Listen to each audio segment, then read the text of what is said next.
आपण बघतोय एबीपी माझा आणि आता सविस्तर बातम्या पुन्हा एकदा। मनोज जरांगेंना मुंबईमध्ये आंदोलन करू देऊ नका अशी मागणी केली आहे गुणवर्धन सदावर्तेंनी। पोलीस महासंचालकांकडे सदावर्तेंनी तशी तक्रार केली आणि मागणी केली आहे। गुणरत्न सदावर्तेंनी म्हटलंय की जरांगेंचं आंदोलन हा हायकोर्टावर दबाव टाकण्याचा प्रयत्न आहे। मराठा आरक्षणाची याचिका हायकोर्टात प्रलंबित आहे असंही सदावर्ते म्हणतात। मुंबई पोलीस आयुक्त जालन्याचे पोलीस अधीक्षक यांनाही पत्र देण्यात आलंय। सदावर्ते आझाद मैदान पोलिसात जाऊन ही तक्रारही देणार आहेत।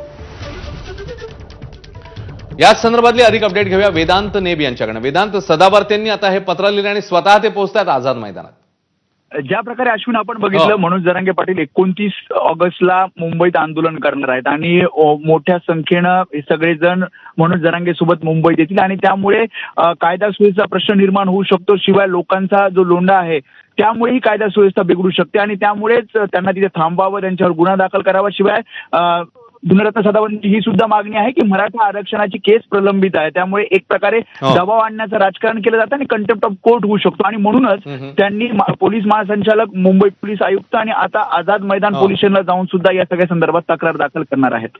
अश्विन, धन्यवाद वेदांत या सगळ्या सविस्तर माहितीबद्दल।